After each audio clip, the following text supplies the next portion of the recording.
ਸਤਨਾਮ ਸ਼੍ਰੀ ਵਾਹਿਗੁਰੂ ਸਾਹਿਬ JIO.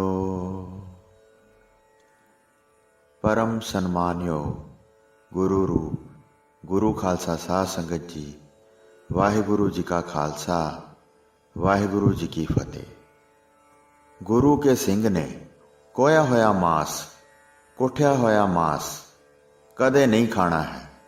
ਇਹ ਝਟਕਾ ਅਕਸਰ ਖਾਲਸਾ ਜੀ ਕਿੱਥੋਂ ਚੱਲਿਆ, ਕਿਉਂ ਚਲਾਉਣਾ ਪਿਆ? ਕਿਸੇ ਮੌਕੇ ਤੇ ਸਿੰਘਾਂ ਵਿੱਚ ਇਹ ਝਟਕਾ ਪ੍ਰਚਲਿਤ ਸੀ। ਕਾਰਨ ਕੀ ਸੀ? ਮੁਸਲਮਾਨ ਸਾਨੂੰ ਗੁੜ ਅੱਖਰ ਕਹਿਣ ਨਹੀਂ ਸੀ ਦਿੰਦੇ। ਕਹਿੰਦੇ ਸੀ ਇਸ ਵਿੱਚ ਗੁਰੂ ਦਾ ਨਾਮ ਆ ਜਾਂਦਾ ਹੈ, ਇਸ ਵਾਸਤੇ ਰੋੜੀ ਕਹੋ, ਗੁੜ ਨਹੀਂ ਕਹਿਣ ਦੇਣਾ।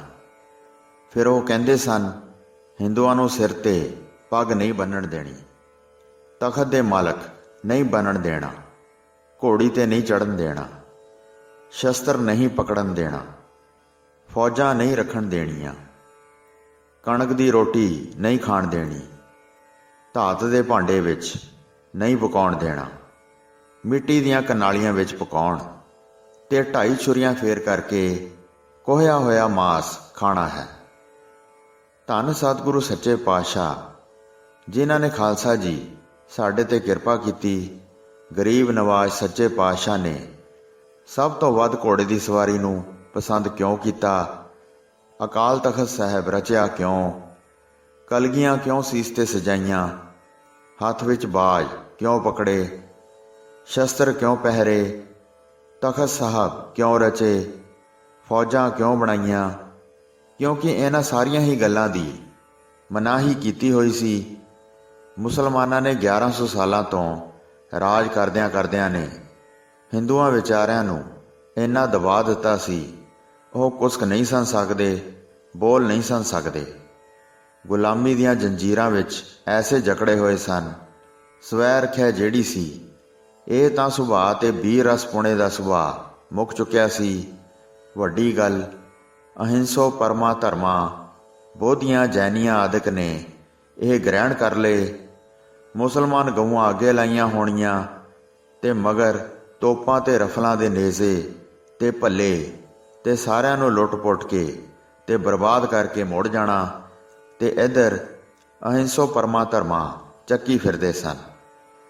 ਧੰਨ ਗੁਰੂ ਸੱਚੇ ਪਾਤਸ਼ਾਹ ਨੇ ਸੁੱਤਾ ਹੋਇਆ ਵੀਰ ਰਸ ਆਪ ਜੀ ਨੇ ਕਿਰਪਾ ਕਰਕੇ ਜਗਾਇਆ। ਅਕਾਲ ਤਖਤ ਸਾਹਿਬ ਰਚ ਕੇ ਕਿਹਾ ਕਿ ਇਹ ਝੂਠੇ ਪਾਤਸ਼ਾਹ ਹਨ ਜਿਹੜੇ ਦੁਨੀਆ ਦੇ ਹਨ, ਪਰ ਧੰਨ ਸਤਿਗੁਰੂ 6ਵੇਂ ਪਾਤਸ਼ਾਹ ਨੂੰ ਅਤੇ ਸਾਰਿਆਂ ਸਤਿਗੁਰਾਂ ਨੂੰ ਲੋਕਾਂ ਨੇ ਸੱਚੇ ਪਾਤਸ਼ਾਹ ਕਿਹਾ।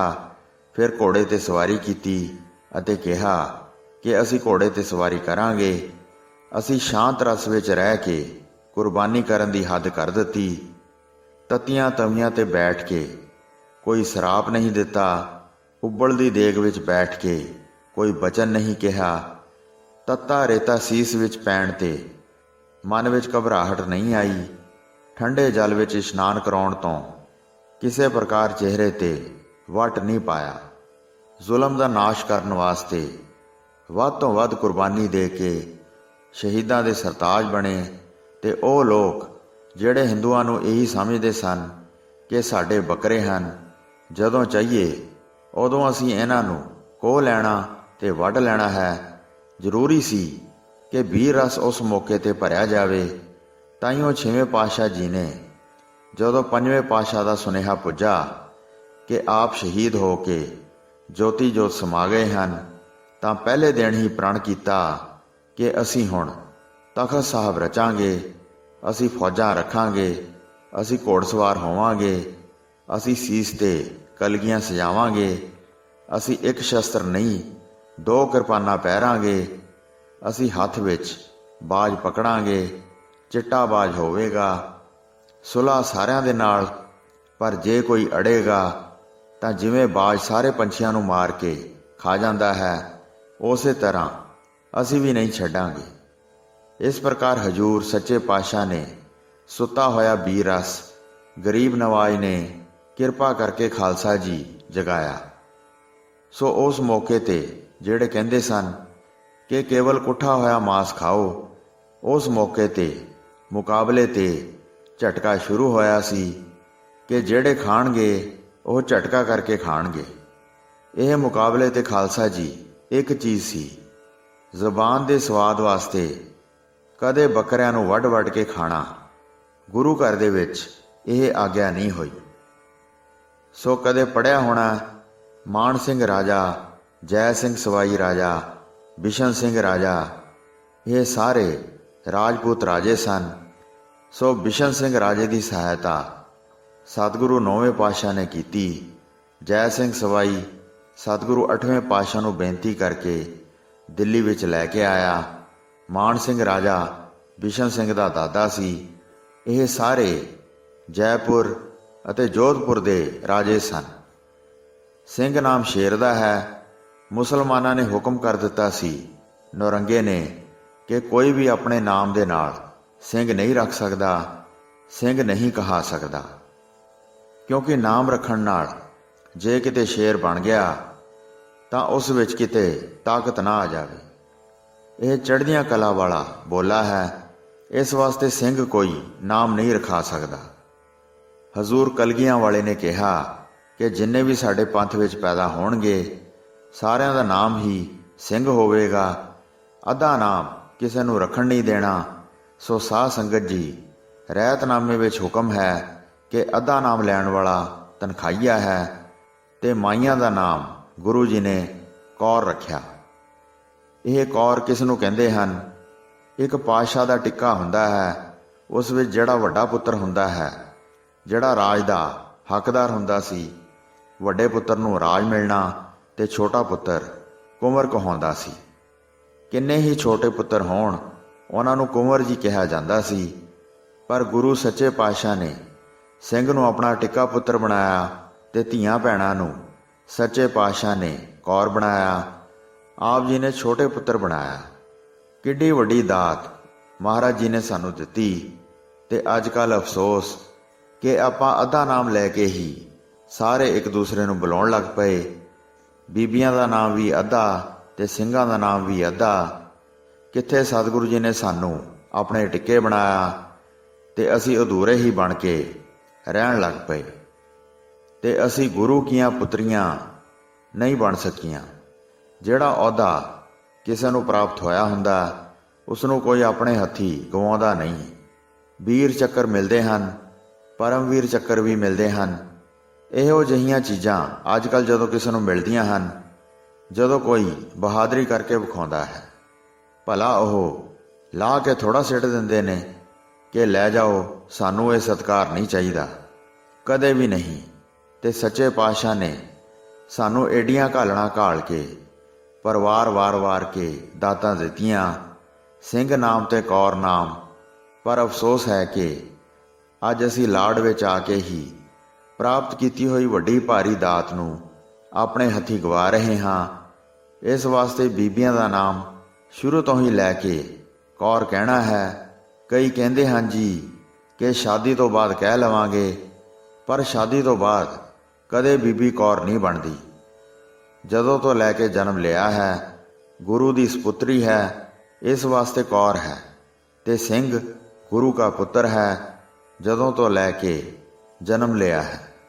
ਸਿੰਘ ਦੇ ਘਰ ਜਨਮ ਲੈਣ ਕਰਕੇ ਜਨਮ ਤੋਂ ਹੀ ਸਿੰਘ ਕਹਿਣਾ ਹੈ। ਇਹ ਸੱਚੇ ਪਾਤਸ਼ਾਹ ਨੇ ਬਖਸ਼ਿਸ਼ਾਂ ਕੀਤੀਆਂ, ਮਿਹਰਾਂ ਕੀਤੀਆਂ, ਸ਼ਸਤਰ ਬਖਸ਼ੇ, ਘੋੜੇ ਬਖਸ਼ੇ, ਸਵਾਰੀਆਂ ਬਖਸ਼ੀਆਂ, ਦਸਤਾਰਾਂ ਬਖਸ਼ੀਆਂ ਤੇ ਕਲਗੀਆਂ ਸਜਾਈਆਂ। ਤਾਈਓ ਮਹਾਰਾਜ ਸੱਚੇ ਪਾਤਸ਼ਾਹ ਜੀ ਨੂੰ ਆਪਾਂ ਕਲਗੀਆਂ ਵਾਲਾ ਕਹਿੰਦੇ ਹਾਂ, ਬਾਜਾਂ ਵਾਲੇ ਕਹਿੰਦੇ ਹਾਂ, ਸ਼ਾਹ ਸਵਾਰ ਕਹਿੰਦੇ ਹਾਂ, ਤਖਤਾਂ ਦੇ ਮਾਲਕ ਕਹਿੰਦੇ ਹਾਂ। ਤੇ ਸਿਰਫ ਪਾਤਸ਼ਾਹ ਹੀ ਨਹੀਂ ਹਨ, ਉਹ ਸੱਚੇ ਪਾਤਸ਼ਾਹ ਜੀ ਹਨ। ਸੋ ਆਪ ਸੱਚੇ ਪਾਤਸ਼ਾਹ ਜੀ ਨੇ ਆਗਿਆ ਕੀਤੀ ਕਿ ਕੁੱਠਾ ਮਾਸ ਗੁਰੂ ਕੇ ਪਿਆਰਿਓ ਕਦੇ ਨਹੀਂ ਖਾਣਾ। ਇੰਨੀਆਂ ਕੁਰਬਾਨੀਆਂ ਕਰਕੇ ਜਿਹੜੀ ਕੁਰੀਤੀ ਹਟਾਈ, ਉਹਨਾਂ ਨੂੰ ਬਿਨਾਂ ਕਾਰਨ ਤੋਂ ਐਸੀ ਕੁਰਬਾਨੀ ਨੂੰ ਐਵੇਂ ਖੇਹ ਵਿੱਚ ਰੋਲ ਦੇਣਾ ਕਿੱਡਾ ਮਹਾਨ ਪਾਪ ਹੈ ਤੇ ਸਾਡੀ ਗਲਤੀ ਤੇ ਘਾਟੇ ਦੀ ਗੱਲ ਹੈ।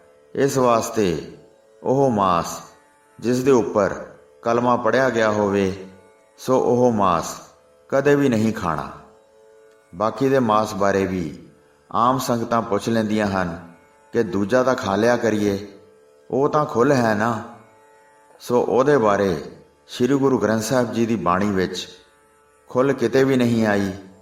ਸੋ ਕਈ ਕਹਿੰਦੇ ਹਨ ਕਿ ਇੱਕ ਸ਼ਲੋਕ ਆਉਂਦਾ ਹੈ, ਅੰਗ 1299 ਤੇ ਆਉਂਦਾ ਹੈ ਕਿ ਮਾਸ ਮਾਸ ਕਰ ਮੂਰਖ ਝਗੜੇ, ਗਿਆਨ ਧਿਆਨ ਨਹੀਂ ਜਾਣੈ।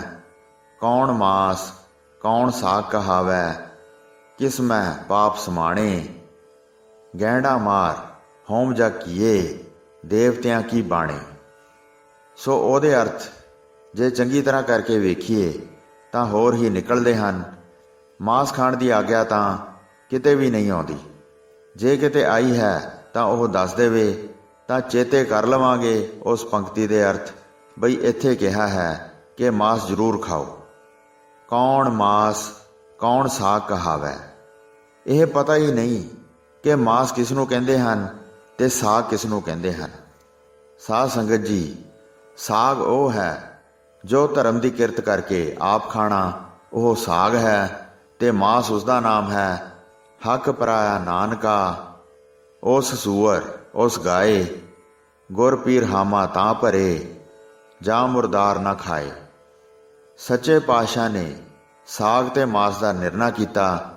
ਮਾਸ ਕਿਸ ਨੂੰ ਕਹੀਦਾ ਹੈ ਤੇ ਸਾਗ ਕਿਸ ਨੂੰ ਕਹੀਦਾ ਹੈ, ਤੇ ਫਿਰ ਹੋਰ ਕਈ ਥਾਵਾਂ ਤੇ ਮਨ੍ਹਾ ਕੀਤਾ ਹੈ।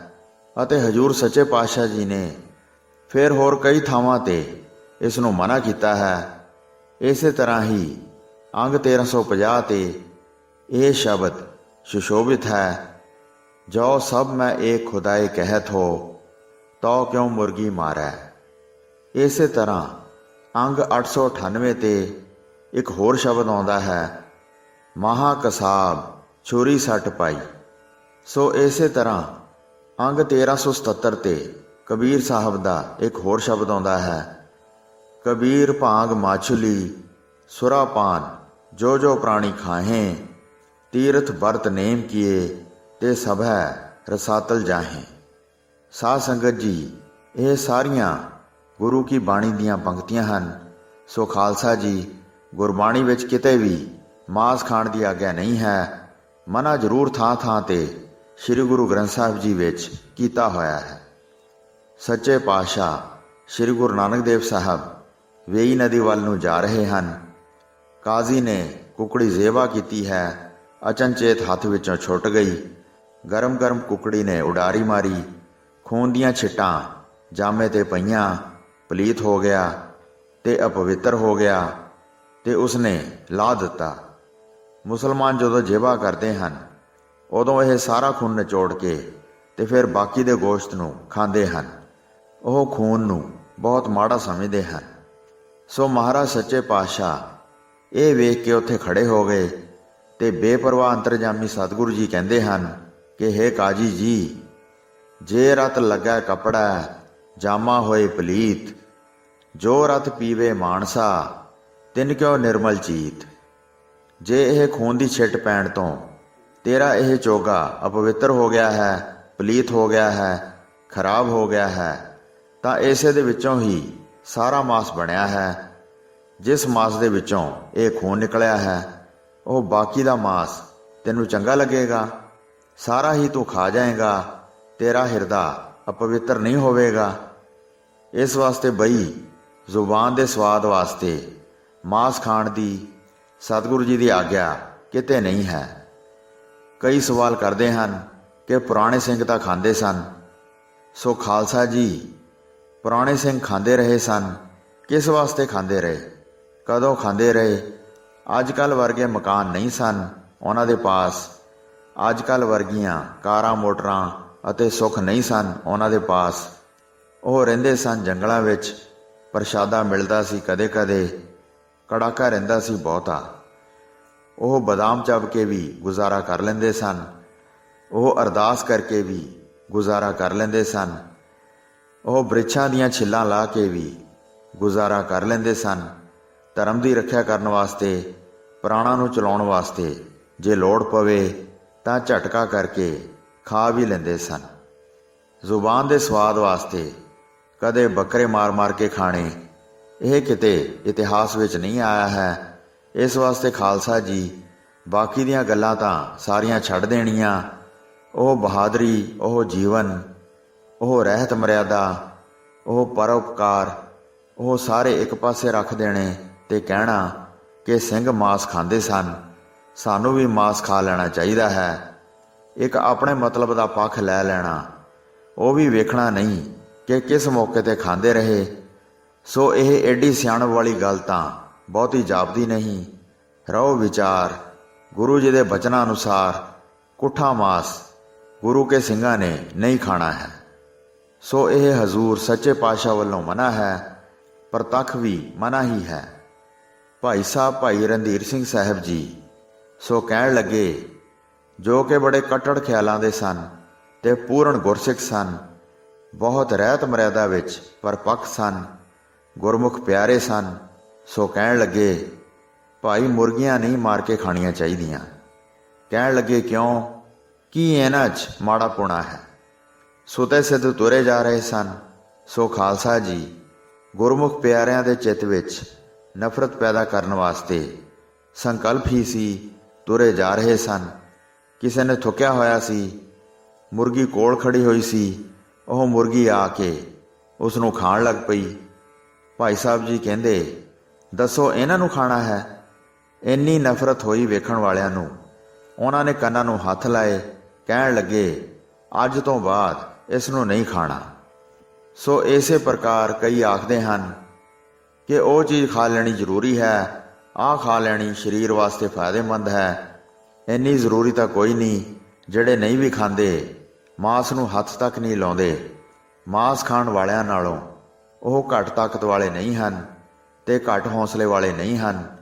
ਸੋ ਜੇ ਗੁਰੂ ਜੀ ਦੀ ਬਾਣੀ ਵੱਲ ਵੇਖੀਏ ਫਿਰ ਤਾਂ ਮਨਾ ਹੀ ਮਨਾ ਹੈ। ਮਹਾ ਕਸਾਬ ਛੁਰੀ ਸੱਟ ਪਾਈ, ਕਰਨਹਾਰ ਪ੍ਰਭ ਹਿਰਦੈ ਬੂਠਾ। ਪ੍ਰਭੂ ਜੀ ਦੀ ਕਿਰਪਾ ਨਾਲ ਵੱਡੇ ਕਸਾਈ ਨਿਰਦਈ ਮਨ ਨੇ ਆਪਣੇ ਹੱਥੋਂ ਛੁਰੀ ਸੁੱਟ ਦਿੱਤੀ, ਨਿਰਦੈਤਾ ਦਾ ਸੁਭਾਅ ਤਿਆਗ ਦਿੱਤਾ। ਸਭ ਕੁਝ ਕਰ ਸਕਣ ਵਾਲਾ ਪ੍ਰਭੂ ਜਦੋਂ ਆਪਣੀ ਕਿਰਪਾ ਨਾਲ ਜੀਵ ਦੇ ਹਿਰਦੇ ਵਿੱਚ ਆ ਵਸਿਆ। ਵਾਹਿਗੁਰੂ ਜੀ ਕਾ ਖਾਲਸਾ, ਵਾਹਿਗੁਰੂ ਜੀ ਕੀ ਫਤਿਹ।